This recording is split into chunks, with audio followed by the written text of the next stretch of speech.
გამარჯობათ მეგობრებო, ვაგრძელებთ ამერიკის შეერთებული შტატების ოკუპანტი ამერიკის შეერთებული შტატების ისტორიის გაცნობას. ჩვენ ვისაუბრეთ კუბის ოკუპაციაზე, ესპანელების გაყრას კუბიდან, ვისაუბრეთ პუერტო-რიკოს ოკუპაციაზე, ვისაუბრეთ წყნარი ოკეანის კუნძულების ჰავაის, ამ შემთხვევაში ჰავაის ოკუპაციაზე და დღეს მინდა გავამახვილო ყურადღება ფილიპინების ოკუპაციაზე. აქამდე თუ კუბაზე ვსაუბრობდი და თქვა პუერტო-რიკოზე, რომელიც რაღაცა სიახლოვეს არის ამერიკის შეერთებული შტატებისა, ფილიპინები და ჰავაი საერთოდ არანაირ კავშირში არ არის ამერიკასთან, მიუხედავად ამისა, ამ ფაქტორს არ შეუშლია ხელი ამერიკელებისთვის. დაეპყროთ ეს ორი კუნძული, ფილიპინები საერთოდ ძალიან დიდი არქიპელაგია, საკმაოდ მსუყი არქიპელაგია, რომელსაც ესპანელები მართავდნენ, ესპანელებს ჰქონდათ ოკუპირებული და შემდეგ ახლა ვნახავთ როგორ დაიპყრო ამერიკის შეერთებულმა შტატებმა. მიდან რა ქვია, ფილიპინებიდან ამერიკის შეერთებულ შტატებამდე მანძილი არის 8000 მილი. 8000 მილი ან ოკეანეა მათ შორის. სულფასო მეგობრებო. მიუხედავად ამისა, იმპერიალისტი პრეზიდენტი უილიამ მაკინლი არ თვლიდა, რომ ეს მანძილი რამეს ნიშნავს. მან გაგზავნა ადმირალი ჯორჯ დიუი ბრძოლაში, რომელმაც მხოლოდ 6 საათში მოახერხა მთელი ესპანეთის წყნარი ოკეანის ფლოტის განადგურება მანილის ყურეში 1898 წლის 1 მაისს. და მხოლოდ ერთი მეზღვაური დაკარგა. ანუ ამერიკამ აშშ ანტიიმპერიალისტმა შემდეგ ზუსტად შენიშნა დიუიმ აიღო მანილა ერთი ადამიანის დაკარგვით და ჩვენი ყველა პრინციპის დაკარგვით. ანუ ნახეთ რა კარგი ნათქვამია პატიოსანმა ამერიკელმა ანტიიმპერიალისტმა თქვა, რომ ამ იმაში ერთი კაცი დავკარგეთო და ყველა პრინციპი დავარღვიეთ, რაც კი ამერიკის შეერთებულ შტატებს აქვსო. ხო, ეს პრინციპები კარგად უნდა ესმოდეს რა ყველა პოლიტიკაში მსურველს პოლიტიკაში გაერკვიოს. ერთ-ერთი პრინციპი არსებობს პოლიტიკაში. ეს პრინციპი არის ყველა პრინციპი ექვემდებარება ძალას და ინტერესებს, სახელმწიფო ინტერესებს. არანაირი მორალური, არანაირი რაღაცა ღირებულებითი დატვირთვა პოლიტიკაში არ არსებობს. ეს არის ცივი, პრაგმატული ბინძური, ამორალური პრინციპი, raison d'etat, ხო, სახელმწიფო ინტერესები და ეყრდნობა მაკიაველისეულ პრინციპს მიზანი ამართლებს საშუალებას.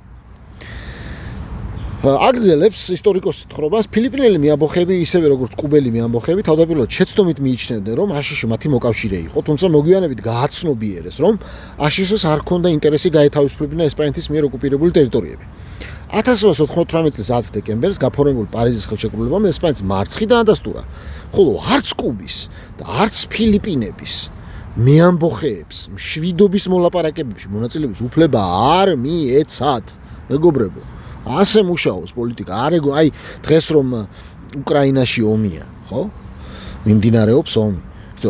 კარგად უნდა ესმოდეს ხალხს, რომ არაფერი უკრაინას მან საერთოდ არ ესაქმება. ეს არის რუსეთ ამერიკას შორის ომი, პროქსი ომებს ეძახიან და სანამ ამერიკა და რუსეთი არ გადაწყვიტავენ იმის ბედს, უკრაინის ბედს, უკრაინა იუმებს და არანაირი ხმა და ნების გამოხატვის უფლება მას არ ექნება.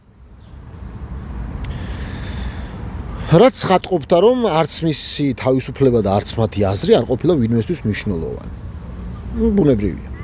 ხელშეკრულების მიხედვით ესპანეთმა აშშ-ს გადასცა კუბა და ფილიპინები, ასევე კარიბის ზღვის კუნძული პუერტო-რიკო და წყნარ ოკეანეში მდებარე კუნძული გუამი, რომლებიც მანამდე ესპანეთის კოლონიები იყვნენ. ტერიტორიული დანაკარგის სანაცვლოდ ესპანეთმა აშშ-სგან $20 მილიონი მიიღო. გუამი დღემდე აშშ-ის კოლონიაა. ძვირფასო მეგობრებო, გუამის მკვიდრი მოსახლეობა მეორე კატეგორიის მოქალაქეებად ითვლებიან და მათ არ აქვთ უფლება მონაწილეობა მიიღონ აშშ-ის საპრეზიდენტო არჩევნებში. ეს ძალიან მნიშვნელოვანია და უნდა გესმოდეთ ხალხო რა. დემოკრატიაზე რო გვესაუბრებიან და არჩევნებზე, ხალხო, ოკუპირებული აქვს ტერიტორიები, პუერტო-რიკო და გუამი, მაგალითად, პირდაპირ ამერიკის შეერთებულ შტატებს.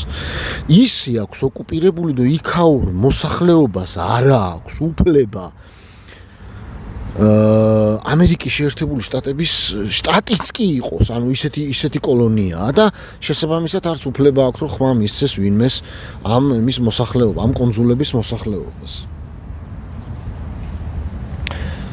მათი წარმომადგენელი აშშ-ში, წარმომადგენელი ყავს აშშ კონგრესში. ხმის მიცემის უფლებას მოკლებულია, ძვირფასო მეგობრებო.